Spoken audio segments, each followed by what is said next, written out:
V3 news లక్ష్యం సమాజహితం. నేను మీ సాయసిదా. ముందుగా హెడ్లైన్స్ చూద్దాం. అడవి బిడ్డలపై సర్కార్ తుపాకీ ఎక్కుపెట్టిన ఘటనకు 43 ఏళ్లు. ఎందరో పాలకులు స్తూపాన్ని సందర్శించి ఇచ్చిన హామీలు నేటికి నెరవేరలేదు.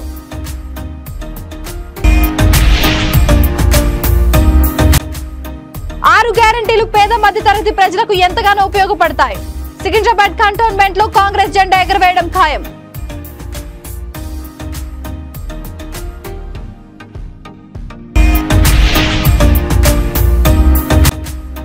ఇడుపులపాయ వైఎస్ఆర్ ఘాట్ వద్ద షర్మిల ప్రత్యేక ప్రార్థనలు.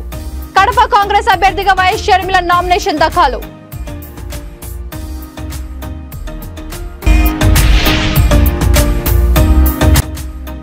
విజయవాడ సిపి కార్యాలయం వద్ద ఉద్రిక్తత. జగన్ పై దాడి కేసు నిందితుడు దుర్గారావును చూపించాలని ఆందోళన. ఇక డీటెయిల్స్ చూస్తే గత 5 ఏళ్లుగా ఎవరూ చేయలేనంత అభివృద్ధి రాజీవ్ కాలనీకి అనంతపురం వెంకట్రామరెడ్డి చేశారని Anantapuram urban Rajiv colony sarpanch B Asabi తెలియజేశారు. అనంత వెంకట్రామరెడ్డి వచ్చే ఎన్నికల్లో గెలిపించుకొని మరిన్ని అభివృద్ధి పనులు రాజీవ్ కాలనీకి చేయించుకుంటామని సర్పంచ్ ఆసాబి YSRCP mandal convener Hussain Rajiv colony media సమావేశంలో తెలిపారు. రాజీవ్ కాలనీ గ్రామ పంచాయతీ సర్పంచ్ నా పేరు ఆసాబి. రాజీవ్ కాలనీ అభివృద్ధి అంటే అనంత వెంకటరామరెడ్డి అన్న తర్వాతనే అభివృద్ధి జరిగేది. అనంత వెంకటరామరెడ్డి అన్నతోనే అభివృద్ధి జరిగిందనేది 100 పాలు ప్రజలకు అందరికీ తెలుసు. ప్రతి ఒక్కరూ డంపింగ్ యార్డ్ అంటున్నారే కానీ అది 30 సంవత్సరాలుగా ఉన్న డంపింగ్ యార్డ్ ఈ రోజు కాదు. అట్లా 30 సంవత్సరాలు ఎంతమంది ఎమ్మెల్యేలు మారిపోయి ఉంటారో వాళ్ళందరూ కూడా ఏది చేసింది లేదు, పావుల పని చేసింది లేదు. ఇప్పుడు ఆయన ఎమ్మెల్యే అనంత వెంకటరామరెడ్డి ఎమ్మెల్యే అయిన తర్వాతనే దానంతా డంపింగ్ యార్డ్ దాన్ని పౌడర్ లాగా చేసి రైతులకి పంపించేస్తూ అదంతా విస్తరణ చేసిన తర్వాత ఇంకా కొత్తగా వచ్చిన చెత్త మాత్రమే అందులో ఉండిపోతుంది. అది గ్రహించుకోకుండా ఉన్న టీడీపీ వాళ్ళు రకరకాలుగా వాళ్ళకి నోటికి ఏది వస్తే అది, ఎందుకంటే ప్రాపగండ చేయడం కోసమే. ఎందుకంటే కాసిన చెట్టుకే రాళ్ళు పడతాయి కాబట్టి చేసే వాళ్ళనే అనేది ఎవరైనా కూడా, చేయకోకుండా మొండి వాళ్ళని ఎవరు అంటారు. మొండెత్తున్నట్లు అది ఉంటుందన్నమాట. వాళ్ళకి ఎవరు మాట్లాడించరు, చేసే వాళ్ళకి అంటారు.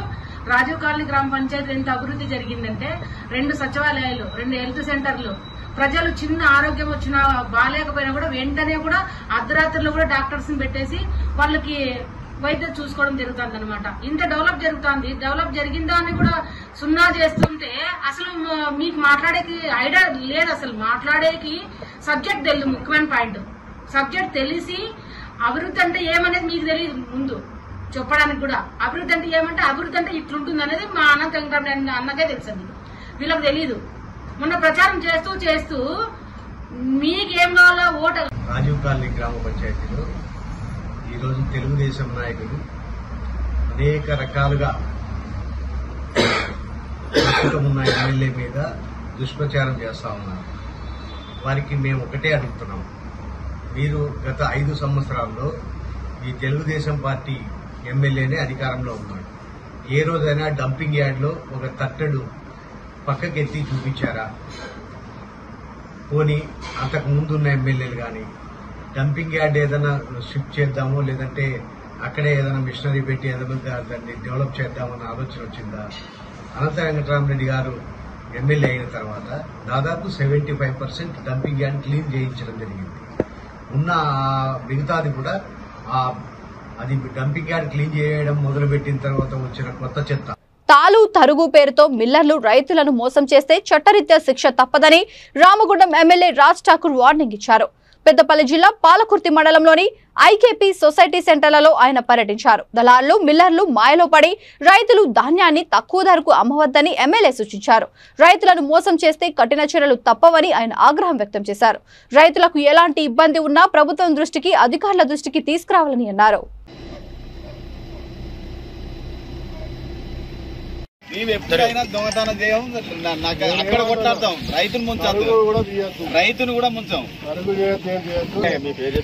మాట్లాడితే ఒక్క బండి తీసుకోవడం, మళ్ళా బండి అద్దాన్ని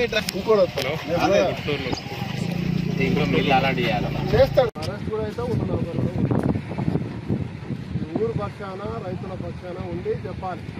ఎమ్మెల్యే చెప్పిండు, ముఖ్యమంత్రి చెప్పిండు, ప్రభుత్వం చెప్పిండు. మళ్ళొక్కసారి మిల్లర్లు చెప్పినంటే మర్యాదగా ఉంటుంది. అదైనా మిల్లర్కి సంబంధం లేదు. కలెక్ట్ ఏమని చెప్పిండు, బ్రోకర్ పనులకి ఇలా కమిషనర్ కక్కుర్తి పడేటోళ్ళు వీడు ఆడవాడు ఇప్పుడు సీఎం మీద కంప్లైంట్ చేసి CEO రమేష్ మీద కంప్లైంట్ చేసిన పోలీస్కి కలెక్టర్కి చెప్పిన ఇప్పుడు అరెస్ట్ చేపిస్తా సింపుల్గా ఈడ చక్కగా గింజ తీసుకోకపోతే వాడు అవుటే మీరు కూడా నిశ్చితంగా ఉండండి ఎవరో నీ అధికారి వాడు పోతాడు నువ్వు పోతావు జైలు ఏ ఒక్కరికి కూడా ఇబ్బంది కలగద్దే 40 ఏ ప్రభుత్వం పూర్తి స్థాయిలో చెప్తాను అది నా బాధ్యత ఏ ఇబ్బందులు వస్తే నాకు చెప్పండి ఓకేనా పాలకుర్తి మండలం ప్రతి ఒక్క గ్రామంలో ఐకేపీ తర్వాత సొసైటీ వడ్ల అమ్మకాల చోటుకి రావడం జరిగింది ప్రతి ఒక్క రైతును కలిసి రాష్ట్ర ముఖ్యమంత్రి గారు మీ ప్రభుత్వం పూర్తి స్థాయిలో భరోసా ఇచ్చింది సంబంధించిన మంత్రి గారు అనేక స్టేట్మెంట్ ఉత్తమ్ కుమార్ రెడ్డి గారు ఇస్తారు శ్రీధర్ బాబు గారు జిల్లా మంత్రికి ఇస్తారు నేను శాసనసభ్యుడు చెప్తా ఉన్నా కలెక్టర్ గారి ఆదేశాలు ఇక్కడ ఎవరైతే కల్లాలలో ఉంటారో మిల్లర్ల మాయల పడకుండా 41 కిలోల 200 గ్రాములు పూర్తి స్థాయిలో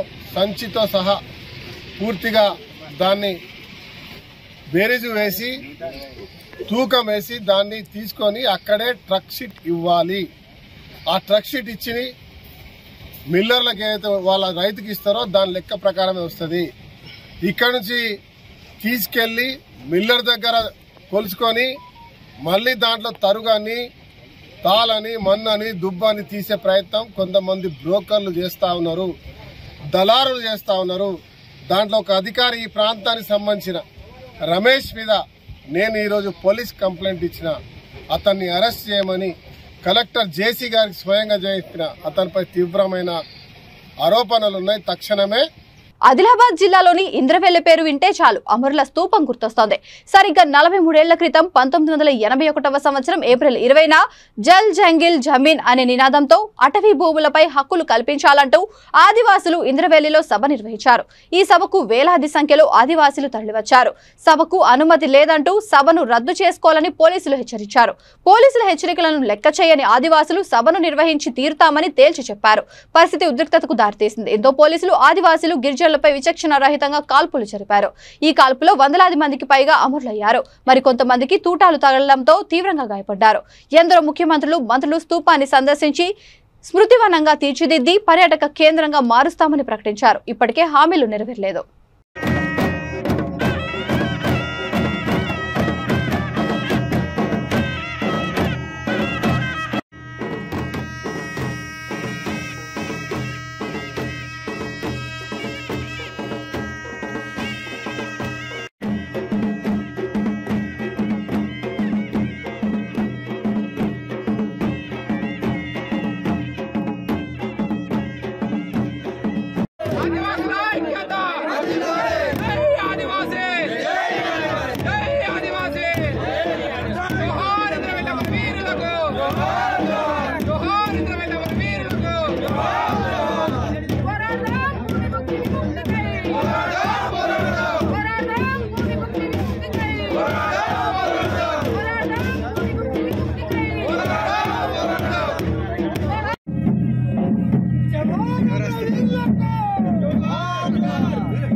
ఈరోజు ఇంద్రవెల్లి అమరులకు నివాళులర్పించడానికి రావడం జరిగింది. నివాళులు అర్పించడము ఒక పక్కన బాధగా అయినా కూడా ఆనాటి పరిస్థితుల వలన ఆనాటి ప్రభుత్వాలు ఆదివాసుల మీద కాల్పులు జరిపి అనేక మందిని చంపడం జరిగింది. కాబట్టి ప్రతి నెల ఏప్రిల్ 20 తారీఖు రాగానే ప్రతి గూడెంలో కూడా ప్రతి ఒక్క ఆదివాసీ బాధపడే రోజు. అందుకోసమే ఆనాడు ఉమ్మడి ఆంధ్రప్రదేశ్లో కూడా ఈ ఆదివాసులు ఎవరైతే మరణించినారో వాళ్లకు ఏనాడు కూడా ఏమి కూడా వాళ్ళ కుటుంబాలకు సాయం చేయలేదు. ఇప్పటికైనా తెలంగాణ రాష్ట్ర ప్రభుత్వాన్ని తెలంగాణ రాష్ట్రం వచ్చిన తర్వాత అయినా గత 7-8 సంవత్సరాలు అధికారంలో ఉండి మరి తెలంగాణ బిడ్డలు ఆనాడు మరి ఉమ్మడి రాష్ట్రంలో కాల్పుల్లో చనిపోయినారు కాబట్టి ఇప్పటికైనా ఆ కుటుంబాలను ఆర్థికంగా ఆదుకోవాలని కూడా భారతీయ జనతా పార్టీ డిమాండ్ చేయడం జరుగుతుంది. అదే రకంగా ఈ ఉద్యమం ఎందుకు జరిగింది అనేది చాలా మందికి ఏదైతే అనేక రకాలుగా వాళ్ళు భావిస్తున్నారు. కానీ ముఖ్యంగా జల్ జంగల్ జమీన్ కోసం ఆనాడు కొమరం భీము ఏ విధంగా అయితే పోరాటం చేసిండో సికింద్రాబాద్ కంటోన్మెంట్ శాసనసభ నియోజకవర్గం ఉప ఎన్నికల ప్రచారం నేపథ్యంలో కాంగ్రెస్ పార్టీ ప్రచారాన్ని ముమ్మరం చేసింది. కాంగ్రెస్ పార్టీ అభ్యర్థి శ్రీ గణేష్ మోండా మార్కెట్ డివిజన్ పరిధిలోని లోహియా నగర్, వడ్డేరబస్తీ ప్రాంతాల్లో ఇంటింటికి తిరుగుతూ కాంగ్రెస్ కు ఓటు వేయాలని అభ్యర్థించారు. కాంగ్రెస్ పార్టీ అమలు చేసిన 6 గ్యారంటీలు పేద మధ్యతరగతి ప్రజలకు ఎంతగానో ఉపయోగపడతాయని అన్నారు. ప్రజలంతా కాంగ్రెస్ వైపే ఉన్నారని, కంటోన్మెంట్లు కాంగ్రెస్ జెండా ఎగరవేయడం ఖాయమని ధీమా వ్యక్తం చేశారు.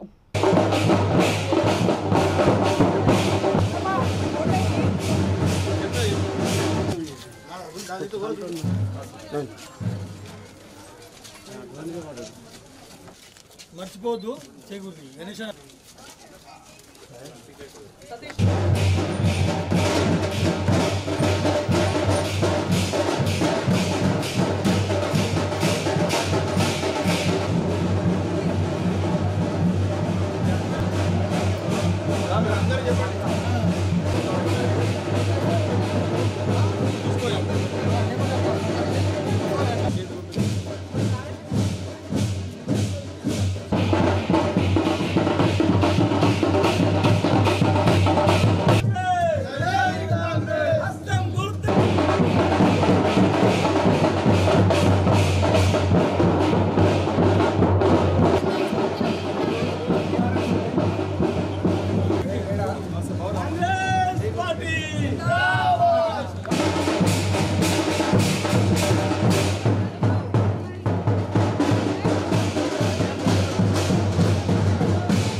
చేతి గుర్తుకే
ఏపీసీసీ చీఫ్ కడప కాంగ్రెస్ అభ్యర్థి షర్మిల ఈ రోజు తన నామినేషన్ దాఖలు చేశారు. అంతకుముందు నామినేషన్ పత్రాలను ఇడుపులపాయ వైఎస్ఆర్ ఘాట్ వద్ద పెట్టి నివాళులర్పించారు. ప్రత్యేక ప్రార్థనలో బ్రదర్ అనిల్ కుమార్, డాక్టర్ సునీతారెడ్డి పాల్గొన్నారు. వైఎస్ షర్మిలారెడ్డి మాట్లాడుతూ కడప ప్రజలు విజ్ఞత కలిగిన వాళ్లు మంచి తీర్పు ఇస్తారని ఆశిస్తున్నా అన్నారు. ఈ యుద్ధం యెహోవాది, భారీ మెజారిటీతో గెలుస్తానని దృఢ నమ్మకం ఉందని అన్నారు.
కడప లోక్సభ ఎన్నికల కోసం ఈరోజు నామినేషన్ పేపర్లు నాన్న దగ్గర పెట్టి ఆశీస్సులు తీసుకోవడం జరిగింది.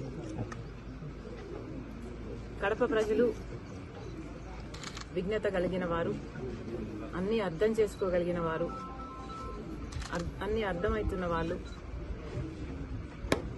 కడప ప్రజలు మంచి తీర్పునిస్తారని రాజశేఖర రెడ్డి బిడ్డకు పూర్తి నమ్మకం ఉంది. ఎందుకంటే కడప ప్రజలు, పులివెందుల ప్రజలు, కడప జిల్లా ప్రజలు రాజశేఖర రెడ్డి గారిని మేడ్చల్ జిల్లా తూంకుంట మున్సిపాలిటీ పరిధి అంతహిపల్లి గ్రామంలో ఈ నెల 22న ముఖ్యమంత్రి రేవంత్ రెడ్డి బహిరంగ సభ నిర్వహిస్తున్నట్లు కాంగ్రెస్ పార్టీ జిల్లా అధ్యక్షుడు హరివర్ధన్ రెడ్డి, మాజీ ఎమ్మెల్యే సుధీర్ రెడ్డి, మేడ్చల్ నియోజకవర్గ కాంగ్రెస్ పార్టీ ఇన్ఛార్జ్ వజ్రేష్ యాదవ్ తెలిపారు. 22వ తేదీన ముఖ్యమంత్రి రేవంత్ రెడ్డితో కలిసి మల్కాజ్గిరి పార్లమెంట్ కాంగ్రెస్ అభ్యర్థి సునీత మహేందర్ రెడ్డి నామినేషన్ దాఖలు చేస్తారని చెప్పారు. అనంతరం అంతహిపల్లిలో 1,00,000 మందితో భారీ బహిరంగ సభ నిర్వహించేందుకు ఏర్పాట్లు చేస్తున్నట్లు చెప్పారు.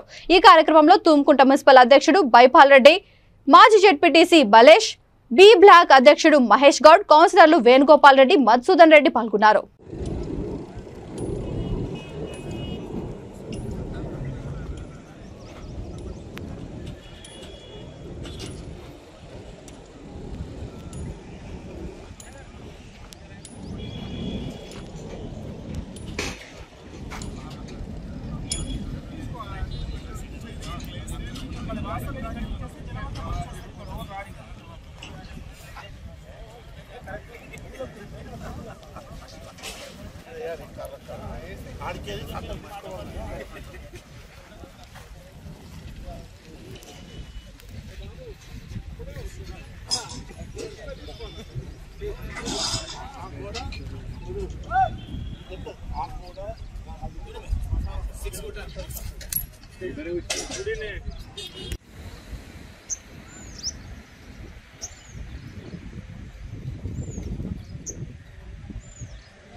ఎస్ఆర్పేట పోలీస్ స్టేషన్ ఎక్కడ ఏ పోలీస్ స్టేషన్ అనుకో నువ్వు ఎక్కువ వాట బండి వెళ్తారంట.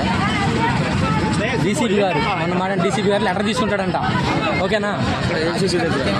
ఎక్కడ ఆఫీస్ అది తెలుసా? విజయవాడలోని పోలీస్ కమిషనరేట్ ముందు ఉద్రిక్తత నెలకొంది. సిపి క్రాంతి రాణా టాటాను కలిసేందుకు వడ్డెర కుల సంఘం నేతలు భారీగా చేరుకున్నారు. వారికి అనుమతి లేదని కార్యాలయం వద్ద పోలీసులు అడ్డుకున్నారు. జగన్పై దాడి కేసులో ఏటు నిందితుడుగా ఉన్న దుర్గారావును తమకు చూపించాలని భార్య, కుటుంబ సభ్యులు ఆందోళనకు దిగారు. పోలీసులు ఆందోళనకారులను అదుపులోకి తీసుకున్నారు.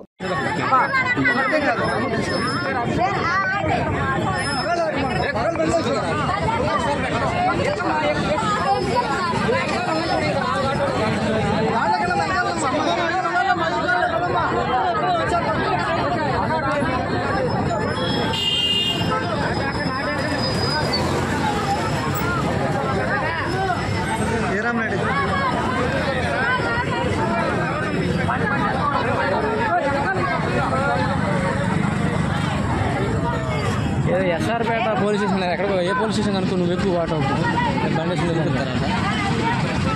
డీసీపీ గారు మన మాట డీసీపీ గారు లెటర్ తీసుకుంటాడంట. ఓకేనా? ఎక్కడ ఆఫీస్ అది తెలుసా? ఏదో పోలీస్ స్టేషన్కి వెళ్తున్నారు వాళ్ళు, చూడు అది కనుక్కొని అక్కడ పదండి. ఫాలో అవ్వండి, వాళ్ళు ఫాలో అవ్వండి. ఫాలో మాకు ఇన్ఫర్మేషన్ ఇవ్వండి. ఆఫీస్ కాదు, ఎస్ఆర్ పోలీస్ స్టేషన్ అన్నారు. Suryaraopeta police station, SR police station అన్న, సూర్యారావు పోలీస్ స్టేషన్ అయ్యి ఉండొచ్చు, సూర్యారావుపేట అయ్యి ఉండొచ్చు. ఏమండి ఎస్ఆర్పేట పోలీస్ స్టేషన్, ఓకే ఎస్ఆర్పేట సూర్యారావుపేట పోలీస్ స్టేషన్ చూసుకో. పదండి వెళ్ళిపోదాం, అక్కడికి వెళ్ళిపోదాం. బులెటిన్ ముగించే ముందు హెడ్లైన్స్ మరొకసారి. అడవి బిడ్డలపై సర్కార్ తుపాకీ ఎక్కుపెట్టిన ఘటనకు 43 ఏళ్లు. ఎందరో పాలకులు స్తూపాన్ని సందర్శించి ఇచ్చిన హామీలు నేటికి నెరవేరలేదు.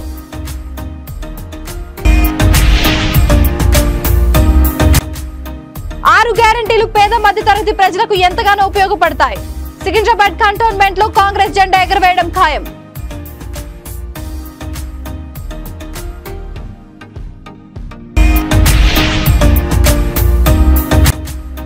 ఇడుపులపాయ వైఎస్ఆర్ ఘాట్ వద్ద షర్మిల ప్రత్యేక ప్రార్థనలు. కడప కాంగ్రెస్ అభ్యర్థిగా వైఎస్ షర్మిల నామినేషన్ దాఖలు.